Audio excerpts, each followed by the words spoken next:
Fala, fãs do Universo Otaku, tudo bem com vocês? Espero que sim. Meu nome é Gabriel, tô no canal Pote dos Animes, seja muito bem-vindo. E hoje continuando aqui então com uma nova série aqui no canal, que eu vou chamar Resumindo Animes. Basicamente eu vou fazer o que nessa série então? Eu vou resumir animes que já existem, no caso, que são muito longos, ou que pouca gente conhece a história completa. E basicamente então nesses episódios aqui, eu vou estar resumindo então o anime, falando pra vocês aqui um pouco sobre eles, o resumo, de uma forma um pouco mais engraçada, uma forma um pouco menos assim, só falando o que acontece mesmo, né? Então vai ser um pouquinho mais, uma forma mais um resumo engraçado, um resumo um pouco mais assim, pra vocês entenderem, saber o que rolou, mas também não ficar aqui, só aquele resumão e tal, pra quem não conhece os animes que eu vou falar, ou pra quem quer ver de novo a história deles, né? Ou não sabe o que rolou em alguma parte, não que achou chata, isso aqui não é pra você que tá aí querendo saber então o que rola nos animes, sem ter que ver os episódios inteiros. Quem não tem muito tempo também para essa série aqui é bom também. Mostrando pra você daqui então essa série maravilhosa aqui no canal, uma série nova aqui, resumindo animes. E para anime que eu vou resumir então é ele, nosso querido anime aclamado e muito adorado também, o One Piece, que é um anime então que muita gente aí gosta, tem uma fandom muito grande, também muita gente curte, mas muita gente ou não conseguiu ver inteiro porque realmente é muito grande, ou nunca quis ver por causa do tamanho mesmo, ou viu uma parte e parou. Ou até pra você que já viu tudo e quer relembrar o que aconteceu de uma forma engraçada aqui e rápida. Então, esse aqui vai ser o primeiro episódio pra vocês aqui do Resumindo Animes com One Piece. Então, eu vou começar aqui já então. Hoje vai ser aqui o episódio 0. Com esse episódio, então, basicamente, hoje eu não vou falar muito do anime. Na verdade, eu vou fazer meio que um resumo do que rola antes de começar o anime. E falar um pouquinho, meio que fazer também meio que um sumário. Pra vocês saberem, então, assim, algumas coisas e alguns nomes, alguma coisa que eu vou falar também. Porque nos próximos episódios eu já vou usar nomes que muita gente pode não conhecer. E vou falar coisas que muita gente pode não entender, né? Muita gente pode não compreender. Então hoje vai ser meio que um resumão geral de que acontece antes de One Piece. Mas de um resumo rápido. E depois vai ter uma parte onde eu vou falar pra vocês alguns nomes, algumas coisas de One Piece. Pra vocês já saberem no episódio, então, episódio 1, o próximo. Já vai começar então pra vocês as análises e os resumos também ali pra vocês, de uma forma mais leve, mais solta pra vocês também ali. Onde eu vou falar o que rola no anime e tudo mais, beleza? Sem mais enrolação então, bora falar de animes aqui agora, coisa no anime, bora falar de...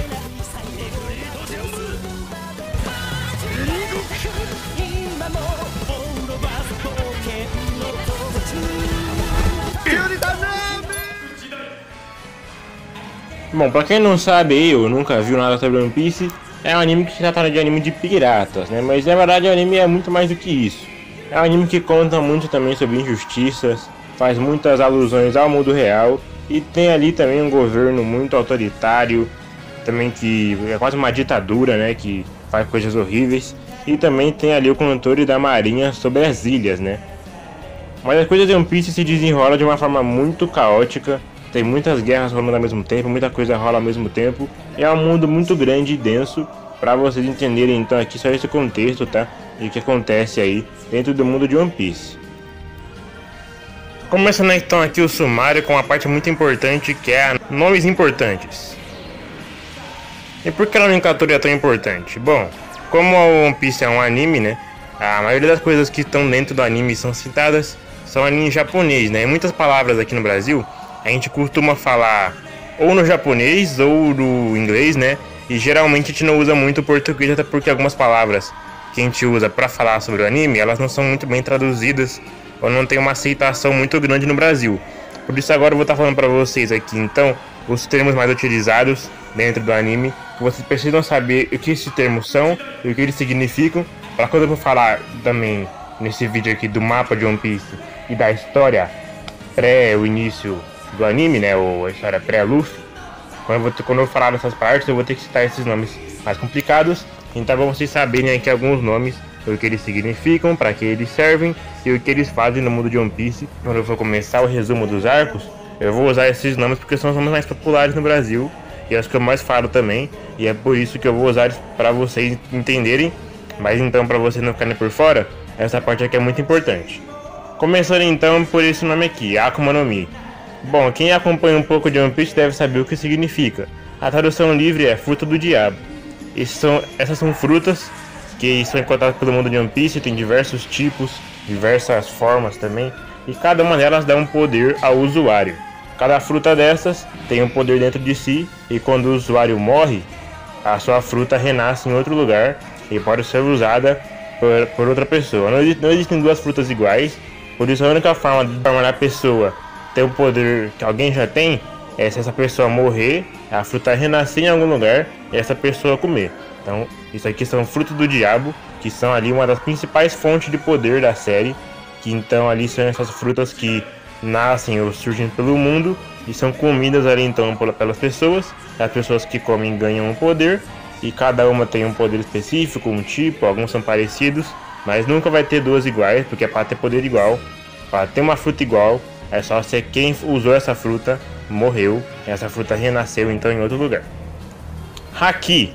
Bom, Haki já é um poder que é treinado e utilizado, e é um poder que surgiu, né, depois da Akuma no Mi, que é um poder então que serve, na verdade, para você poder barrar ou minimizar o uso da Akuma no Mi.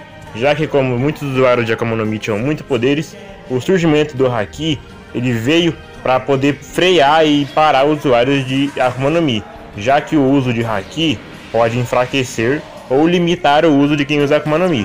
Por exemplo, a gente tem aqui 3 tipos de Haki, né, dentro do anime, que então são Hakis do armamento, da observação e também do rei.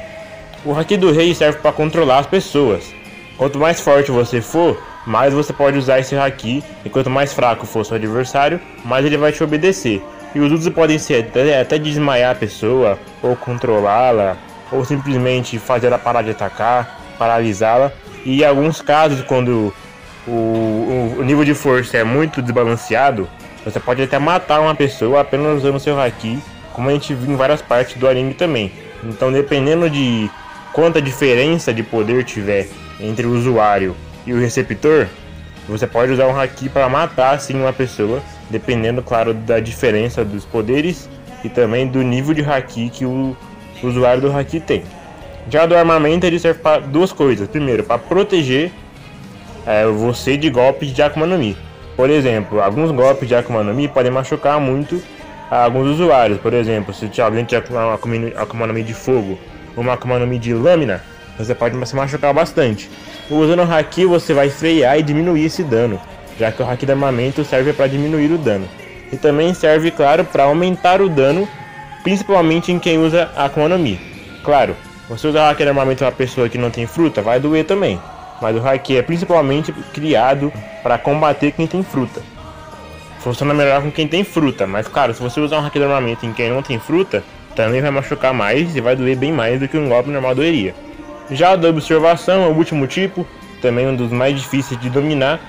É um Haki que permite algumas coisas, como por exemplo você ver o futuro, ou saber o que vai acontecer, ou prever ataques, ou poder fazer outras coisas também, como por exemplo ver coisas que ninguém vê, ou ver segredos, analisar o corpo do seu oponente por dentro.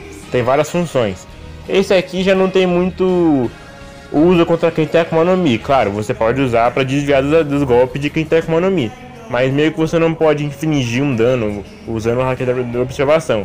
Você pode, claro, usar ele para mirar a arma mais fácil, para você poder ver o futuro e saber como que o usuário de Akuma no Mi ou seu inimigo vai agir, mas não tem como você muito causar dano com o Haki da observação em si. Mas você pode usar ele muito bem em combates para você poder prever e aí, quem sabe, cauterar uma pessoa que tem Akuma no Mi, dependendo do poder que ela tem. Esses são os tipos de poderes que tem no anime. Claro que também tem os poderes naturais, né? Que são aqueles poderes que vêm de família ou que são treinados de alguma arte marcial evoluída. Por exemplo, o fogo do Sanji. O fogo do Sanji não é um fogo que vem de Akuma no Mi, é uma coisa que ele aprendeu a fazer porque ele treinou muito suas pernas para fazer isso. Ou senão as espadas do Zoro, elas também têm um grande poder, mas elas não vêm de Akuma no Mi nenhuma, e é uma técnica que o Zoro criou. Então, além das técnicas, né, além das Akuma no Mi e do Haki, também tem as técnicas e também os estilos de luta. Então não são só esses poderes que existem, tem vários personagens que têm poderes dentro do anime que não tem Akuma no Mi nem Haki, como por exemplo, como eu falei agora, Sanji, Zoro, Jinbe também tem poderes e não tem Akuma no Mi. Então vários personagens não tem Akuma no Mi, ainda assim tem poderes que vêm, provavelmente a maioria deles vem de técnicas que a pessoa aprendeu ou criou sozinho, ou aprendeu com uma pessoa, ou de habilidades que vêm de armas, ou que vêm também de artes marciais conhecidas. Agora vem os nomezinhos mais complicados, que são meio que os cargos ou postos de One Piece. Vamos lá. Começando com o mais importante, acima de todo mundo, pelo menos no governo mundial, os Gorosei. Bom, os Gorosei são basicamente anciões que obedecem e seguem a comandante do mundo, né, a Imo-sama. Os Gorosei, na verdade, são o mais alto escalão de poder do governo e da marinha, né, já que o governo e a marinha basicamente são uma coisa só. Então os Gorosei são aqueles que ocupam o topo da tabela, abaixo apenas da comandante, os mais poderosos que têm ali o dever de proteger e honrar o nome, né, do governo mundial e lutar por esse nome. Abaixo deles a gente tem também os dragões celestiais, também conhecido muitas vezes como Teriubito. Como vocês ouvirem Teriubito, é só você lembrar que Teriubito é na verdade dragão celestial. Eles são basicamente aqueles que não têm poder, então Gorosei meio que tem que proteger eles, mas eles estão meio que acima dos Gorosei, mas em nível de poder estão abaixo. São basicamente pessoas importantes, reis, donos de terra, ou inteligentes, cientistas, gênios do governo mundial, que são ali então as cabeças pensantes do governo mundial, mas que não têm muito poder, por isso eles estão sempre sendo que ser protegidos pelos Goroseis, né? Então eles estão meio que, eu coloco eles abaixo porque eles não têm poder, mas tecnicamente eles são acima e dão ordens para os Goroseis, né? Mas eles são ali os dragões celestiais. Abaixo deles então temos aí já a parte da marinha, né? Que aí tem o almirante de frota, que é o líder da marinha, mas não quer dizer que ele manda em tudo, né? Porque a marinha recebe ordens do governo mundial, mas dentro da marinha é o cargo mais alto, o almirante de frota. Embaixo dele a gente tem os almirantes comuns, depois os vice-almirantes, os almirantes de barco, né? Que são aí os capitães, né? Que são donos de barcos, que têm tripulações, mas eles não necessariamente são almirantes ou são muito poderosos. E abaixo deles então temos aí os comandantes navais, espadachins, atiradores, e ali os que trabalham pela marinha também, né, os trabalhadores, e por último ali o cargo mais baixo, os aspirantes, né, que aí então você começa sendo aspirante, aí você vai subindo, e se você for muito poderoso você pode chegar até o cargo mais alto. Mas além disso, a marinha por muito tempo também utilizou piratas para aumentar sua força, né, tendo ali contratos ou até dívidas com os piratas ou alguns acordos para que eles lutassem pelo governo mundial, mesmo que o governo mundial ali odeie piratas. E esse cargo foi chamado de Chichibunkai, ou dentro do anime a tradução foi corsários. São basicamente então piratas que assinam um tipo de contrato ou fazem um tipo de acordo para que trabalhem pela marinha, mesmo que os dois sejam ali inimigos.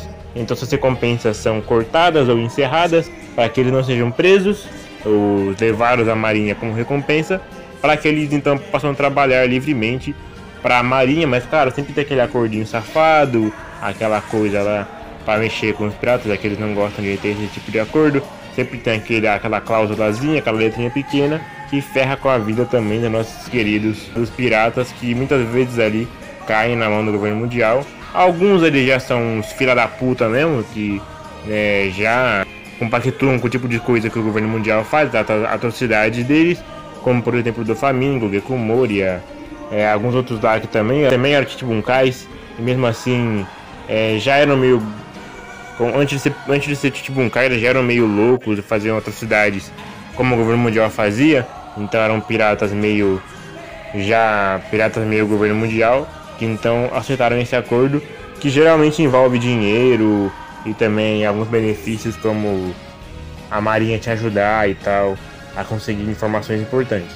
Claro que também tem aqueles que usam esse cargo de Chichibunkai para conseguir informações, alcançar alguma coisa, ou quem sabe até atrair a marinha mais pra frente, mas que pegam esse cargo não porque gostam do governo mundial ou aceitam as coisas que eles fazem, mas por algum motivo pessoal. Esses aí tem vários exemplos, como por exemplo o Jinbe foi assim, a Boa Hancock foi assim, o Mihawk foi assim também, porque ele não era um corno, o governo mundial ele só tinha seus próprios motivos ali e tal. Mas basicamente é isso que são Chichibunkais. Além disso também tem um nome muito importante que é Yonko. Para vocês ouvirem Yonko, liga essa palavra a imperador, tá? Às vezes eu vou falar imperador também, mas como eu esqueci de falar Yonko, lembre-se que Yonko é imperador. Basicamente imperadores sempre são 4. que são aqueles 4, digamos, os 4 mais procurados, os 4 que mais têm crimes, que mais violaram as 4 maiores recompensas da Marinha, ou do governo mundial. São os mais procurados, os mais caçados pela Marinha. São aqueles lá então que dominam os mares, os mais perigosos dos mares. E como tem 4 mares, tem sempre 4 imperadores. Não quer dizer que cada um veio de um mar, mas sempre são 4. Então os 4 mais perigosos dentro do anime vão ser sempre ali os piratas mais perigosos. Vão ser sempre os 4 imperadores, os que têm a maior recompensa dentro da marinha. Vão ser sempre os mais caçados, os mais procurados e aqueles também mais temidos dentro dos mares, né? Os mais perigosos piratas serão sempre os 4 imperadores. Poneglyph. Bom, Poneglyph, a tradução meio que é bem parecida, que é Poneglyph, que é tipo uma escrita em pedra, né? E a tradução é escrita em pedra, que veio da palavra Poneglyph. Poneglyph na verdade são tipo pedras que são separadas pelo anime dentro do mundo, né? Dentro do anime, dentro das várias ilhas. Essas pedras meio que tem algumas escritas em línguas extintas, também veio no século perdido, que eu vou falar daqui a pouco mais do que é. Então meio que essas pedras escritas aí, tem várias delas, na verdade tem 30, né? E aí tem 9 que falam de armas ancestrais, que são armas inativas ou que não foram construídas ainda, mas que podem ser usadas para seu bem próprio. Você pode usar essas armas se você conseguir entender o Poneglyph, que sim, tem instruções ali de como ativar ou refazer essas armas que já foram usadas em guerras passadas e hoje estão ali desligadas ou desativadas. Então 9 falam dessas armas. E aí tem 17 que falam ali, tratam do século perdido, que explicam então a história desse século que foi apagado da existência, que seus acontecimentos e seus locais foram extintos. Então não sabemos o que aconteceu nesse século, mas muita coisa rolou nesse século porque a marinha quis extingui-lo e quis tirar informações que tinha sobre ele. E também tem mais 4 que são Poneglyphs de rota, que são Poneglyphs que tem como função ali apontar a rota e também a localização do tesouro, né? O One Piece está escondida em algum lugar. Então você pode juntar os Poneglyphs de rota e lendo eles você vai ter instruções de como achar o tesouro. Então tem, como eu falei, são 9 de armas, cada um falando de uma arma, 17 explicando partes do século perdido e 4 explicando como achar One Piece. Totalizando então 30 Poneglyphs no total. Bom, e de resto eu acho que são nomes que vocês vão entender. Alguns nomes de ataque também são meio estranhos, mas quando for ataque eu vou falar também, tá? Mas basicamente nomes estranhos e coisa que você tem que saber o significado. É isso aqui mesmo que eu falei. Então basicamente agora vocês devem entender tudo que eu vou falar nos próximos pontos e nos próximos vídeos também. Quando eu já estiver resumindo o anime, vocês já devem entender tudo só com essa parte aqui. Claro, quem sabe de One Piece, quem vê o anime já sabe de tudo isso. Mas pra você que nunca viu ou viu bem pouco, é bom saber essas informações para que vocês fiquem por dentro e quando eu falar alguma coisa estranha vocês saibam o que ela significa. Agora a gente pode falar então do mapa de One Piece e também da história, para finalizar aqui o vídeo de sumário e começar então já a poder resumir o anime todo para vocês. Bom, basicamente One Piece ele tem cerca ali de, vamos dizer assim, 5 mares principais, né?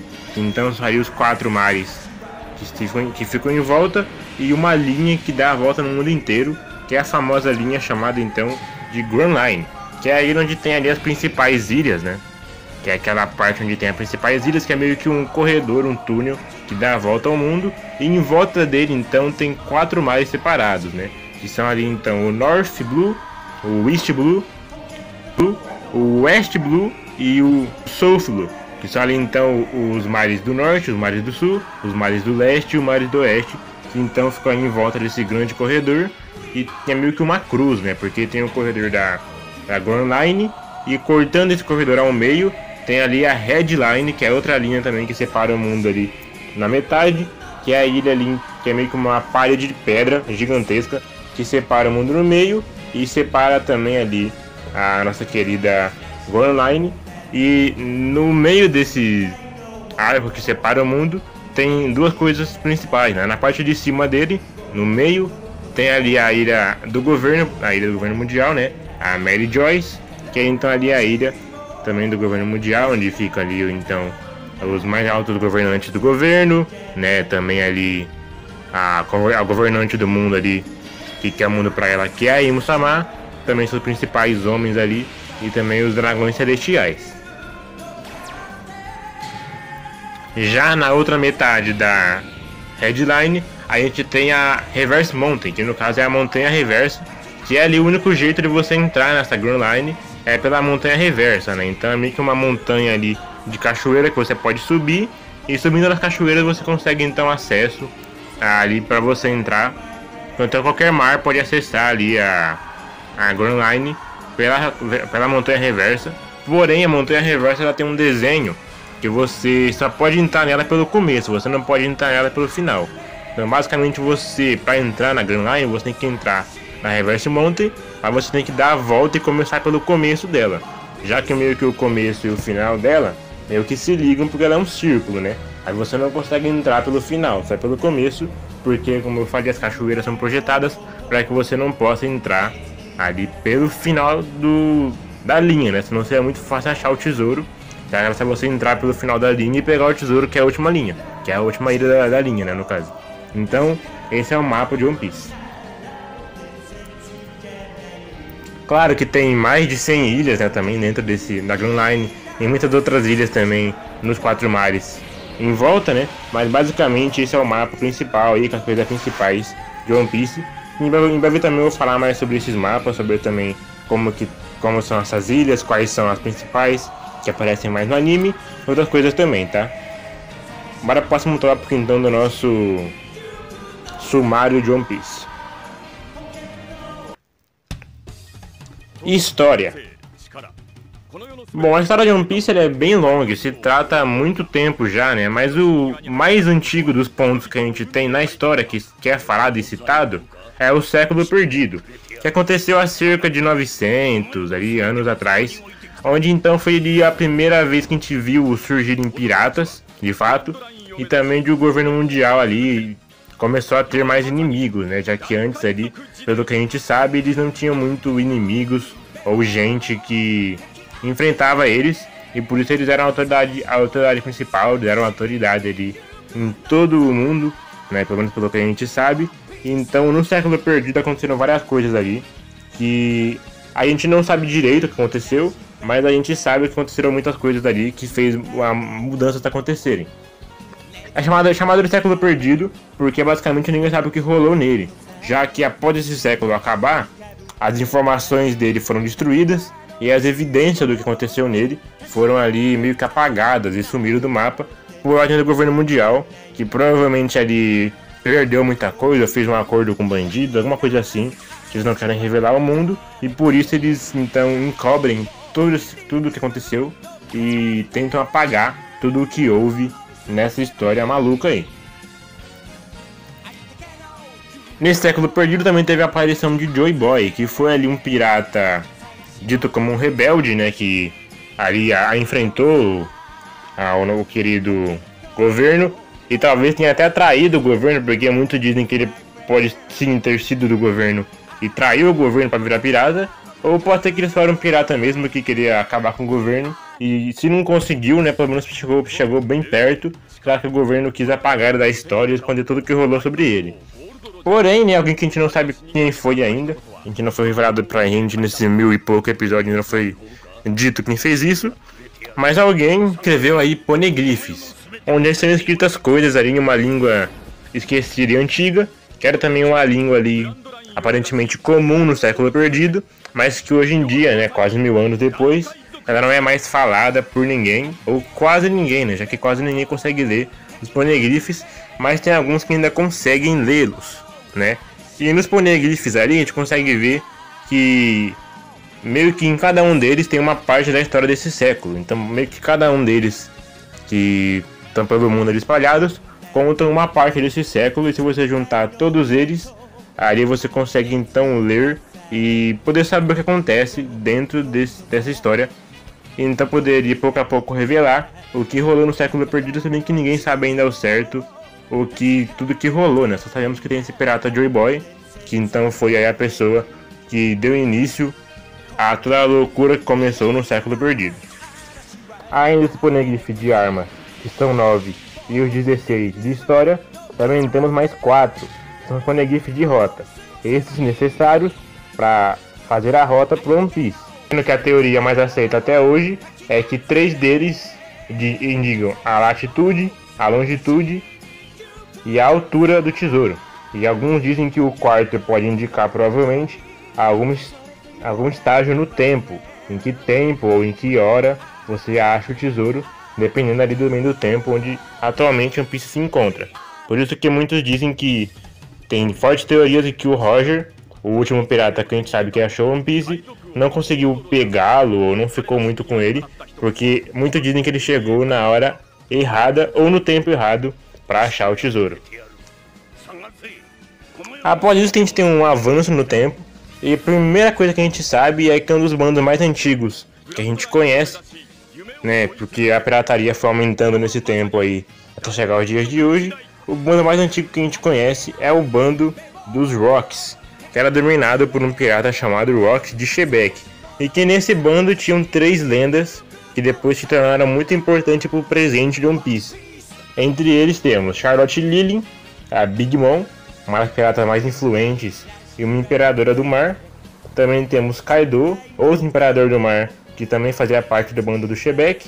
E o terceiro pirata lendário é ele, nosso querido Edward Newgate, mas também conhecido como Barba Branca, que também se tornou Yonkou no presente momento de One Piece. Após isso passam alguns anos, e diz aqui que eles foram derrotados há 38 anos. Então, começando isso do presente de One Piece, né? Onde a gente tem ali o Luffy começando com a sua jornada com 14 anos. Esse bando poderoso então foi derrotado há 38 anos atrás, né? Pelo Almirante Garp, na época Almirante, e também pelo Gold Roger, né? Que era um pirata também muito poderoso ali. Mas o bando do Shebeck era meio que um bando que queria ter tudo pra eles. Então meio que precisou se aliar à marinha com um bando pirata para derrotar os caras, porque os caras eram realmente muito fortes. E após a derrota deles, os principais lá, né, a Big Mom, o Kaido e o Barba Branca, fizeram seus próprios bandos, e o Shebeck ali aparentemente foi derrotado, né. E nessa batalha também, lá em Hashinosu, né, a ilha que hoje atualmente é da Barba Negra, naquele tempo não tinha ninguém na ilha, né, era a ilha do bando do Shebeck, e ele foi derrotado por ali então. E naquela ilha também, né, depois da derrota do Shebeck, a gente não sabe se ele morreu, se ele fugiu, se ele tá preso, não sabe o que aconteceu com ele. A gente também acha por ali o Shanks, né, que foi encontrado naquela ilha como um dos escravos, aparentemente, já que naquela ilha tinha muitos escravos do bando do Shebeck, e ele foi salvo ali, então depois a gente não sabe muito o que aconteceu, mas depois de um tempo ele entrou pro bando do Roger, que foi uma das pessoas que ajudou a derrotar o Shebeck. Depois disso tem a ascensão do bando do Roger, né, sem o bando do Shebeck, o bando do Roger se tornou o bando mais poderoso e perigoso ali, né, da Grand Line, e fez com que a marinha fosse muito atrás deles. Mas a marinha aparentemente falhou, e eles conseguiram chegar junto com seu poderoso bando até a ilha final, a ilha do One Piece. E ali, então, o Gold Roger se tornou o pirata que teve tudo o que o mundo tinha a oferecer, chegando então na ilha final, que como o bando dele tinha portadores de Akuma no Mi, né, que é a fruta do diabo que terá poderes, alguns deles ficaram doentes ao chegar na ilha, então alguns tiveram que voltar para que depois o Roger pudesse ter acesso ao tesouro. Depois tem uma parte que não sabe muito o que rolou, né, tem um pequeno pulo no tempo, e mostra também que depois de achar o tesouro, ele meio que se separou do seu bando ali, o seu bando meio que ficou dividido, e ele ficou doente, né, o Roger acabou ficando doente, então meio que pra ele... Não sei se ele não queria viver mais, ou se ele não queria ser perseguido, ou se ele queria ter um fim digno que não fosse por doença, né? Ele próprio se entregou à marinha, sendo que era o pirata com a maior recompensa de todas, mas já registrada. Ele mesmo se entregou e então teve a sua execução, que aconteceu na sua ilha, na ilha onde ele nasceu, né? Que foi na ilha de Logtal, onde o nosso querido Roger nasceu, e lá ele foi executado. E então ele disse as frases que iniciaram a Grande Era dos Piratas, que é um aumento ainda maior da pirataria, já que a marinha queria matá-lo para provar o seu poder e provar que piratas eram mortos. Porém, com as palavras de Roger, ao fim, antes de sua execução, ele fez com que os piratas tivessem ainda mais vontade de encontrar o que ele achou, e no caso é o tesouro lendário One Piece. As palavras disseram que o tesouro estava lá, naquele lugar, e que aqueles que quisessem poderiam pegá-lo, que nesse tesouro havia tudo de melhor que o mundo tinha a oferecer. Assim então começa a história atual de One Piece, com a Grande Era dos Piratas, que então foram para os mares, e os 4 mais poderosos piratas que dominavam a Grand Line se tornaram então Yonkous, No caso, esses são aqueles 3 grandes que eu falei, né? A Big Mom, Charlotte Lily, o Kaido também, que era do bando do Shebeck, e o Barba Branca, também era dos Yonkos. E o Shanks, era o quarto Yonko, né, da atualidade, o que era do bando do Roger e depois saiu do bando do Roger, assim, depois que ele morreu, e criou seu próprio bando, que é o bando dos Piratas do Ruivo. Ufa, acho que é isso, pessoal. Bom, falei bastante aqui nesse vídeo, né? Um vídeo meio longo pra vocês aí, mas tinha que ser feito, porque você tem que saber todo o contexto de antes. Claro que eu falei pouca coisa, né? Não falei tudo, porque se eu fosse falar tudo, ia ter que ter 3, 4 horas de vídeo pra explicar todo o pré-One Piece, né? O que acontecia antes e os nomes também.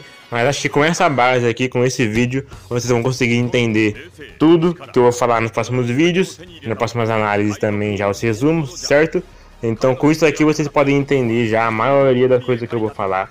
Claro que eu vou explicar algumas coisas também no meio dos resumos, porque além de, não vai ser só engraçado, não vai ser só uma coisa, um resumo leve, mas também vai ter muita explicação, muita parte teórica. E claro que eu vou falar muito de passado ainda, porque como eu vou falar, resumir os animes, resumir os episódios, eu vou ter que falar também de flashback, coisas que aconteceram também antes de começar a história. Então muita coisa que aconteceu antes do Luffy sair da Vila Fucha, né, e começar de verdade o anime, eu vou falar muita coisa do passado ainda, vou introduzir muito mais o século perdido, vou introduzir muita informação ainda do passado, mas o que vocês têm que saber para entender a história é isso aqui, tá bom? Vídeo um pouco longo porque como One Piece é gigante, te dar um resumo do que você tem que saber para entender o anime é difícil. Tem muita coisa que eu não falei também, mas vocês entenderam a parte dos piratas, do governo mundial e da marinha, né, que são ali então as principais coisas do anime, que tem ali sempre suas divisões, seus cargos e tudo isso. Mas agora vocês podem seguir e no próximo episódio então vocês vão começar a ver meu resumo e minhas análises, que vai ser mais engraçado, mais leve, mais solto do que isso. Hoje foi bem teórico mesmo, não teve como fazer muita graça, muito humor, porque eu tinha que explicar pra vocês tudo isso. Mas nos próximos vai ter muita coisa engraçada, vai ter muito resumo legal, vai ter muita coisa boa. Espero que vocês gostem muito dessa minha série resumindo animes. E no próximo episódio, episódio 1, a gente vai então entrar finalmente no anime. E o episódio 1, Romance Down, vai começar então explicando o que aconteceu nos primeiros arcos do anime. Eu acho que vai atrás do Zoro, né, na Vila das Conchas, e também o primeiro inimigo que a gente enfrenta, que é o pirata do bando dos palhaços, o líder deles, o Bug, o palhaço e o pirata mais poderoso do East Blue. O Marlon da história começa, beleza? É isso aí então, quem gostou deixa o like para me apoiar aqui embaixo. Comenta o que acharam do vídeo dessa série nova que tá começando no canal. Deixa bastante like para me apoiar, porque essa série nova vai ser bem legal, eu acho, vai ser muito bom ter vocês comigo também para me apoiar, beleza? Seu comentário também é muito importante, não esquece de se inscrever no canal e ativar o sininho para não perder as novidades, as próximas partes aí dessa série. E também, claro, os resumos, minhas reviews, minhas análises de capítulos, mangás, vários outros animes também que eu falo no canal. Não só One Piece, tem Boruto, Boku no Hero, vários animes, Jujutsu, Naruto também vou falar um pouco, vários animes aí chegando também, legais. Então é isso aí, até a próxima, valeu por assistir até aqui e fui! Até a próxima, valeu!